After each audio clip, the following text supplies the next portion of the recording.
I think so much is taking the first step.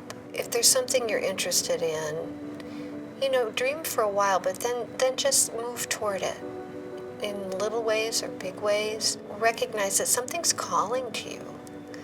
And whatever it is, if it starts to make you feel a little happy or a little excited, go toward it.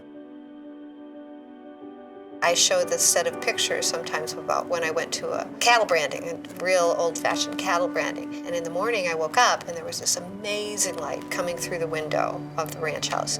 And I looked out and the horses were in the pasture and the light was, it was pre-sunrise, but the sky was fabulous. And so I grabbed my camera and I ran down to photograph it, and the horses came toward me, and the sun rose and everything was just heavenly. And at the end of when things kind of melted away, I remember I just put my hands in the air and I went whoa like this, and I turned around and that's when I saw there were like 4 or 5 cowboys leaning up against the fence looking at the crazy woman from National Geographic. And at that point I realized I was in a t-shirt and underwear, because I'd been so excited. I was so focused on getting that picture and the gift of light and the horses and everything that I just forgot to put my pants on.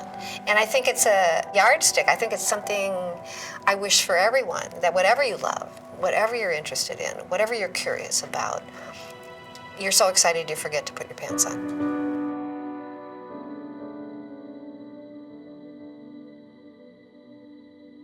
When I came to a point in my life where I needed to give back, I decided to learn from the women that I had been photographing for years. And the way they succeed is they work together. Women work together. So I called my girlfriends, who are some of the best photographers in the world, and I said, if we work together, we can get a lot more done. And they all said yes, and we started Ripple Effect Images.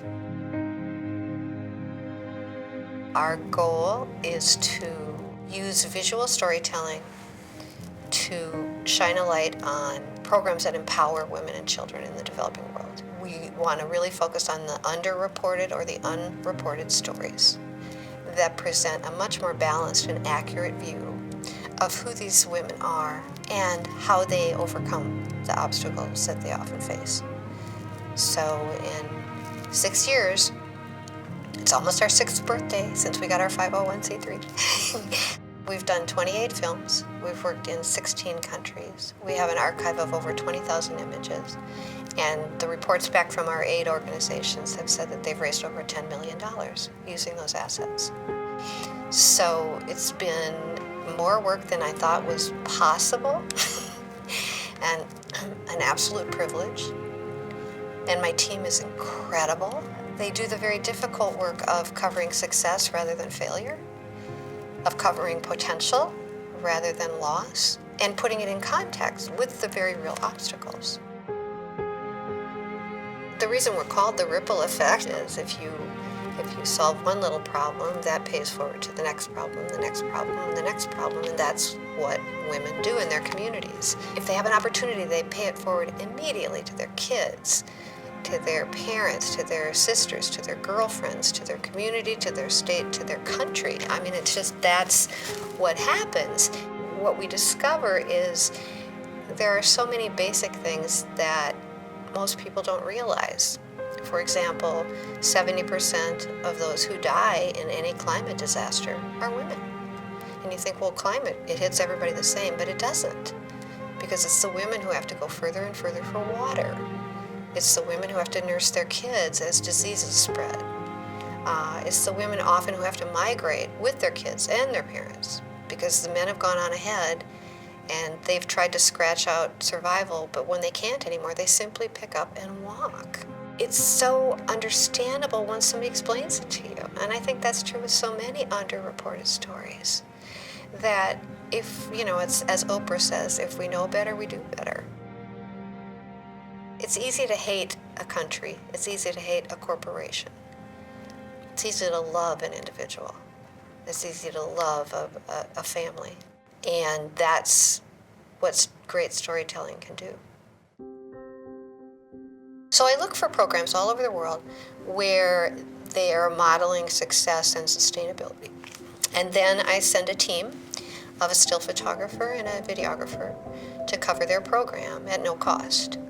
So I raise the funding to send the team, and then when they come back, we make them a film and give them access to the images to do fundraisers, to populate their website, to printed materials, and most importantly, I think, in applying for grants and trying to get corporations on board. Because it's just a fact that I know, having worked for Geographic for so many years, that compelling stories make people connect to the work. And that then they can see, oh my gosh, this is fabulous. Look at the light in her eyes, look at her body language, so we always have the women tell their own stories. We've only done one film where we narrated over their stories. And there's no substitution for it, because you can see her potential. And that makes people want to help, want to get involved, want to expand the role of these organizations, because they can see what they're accomplishing.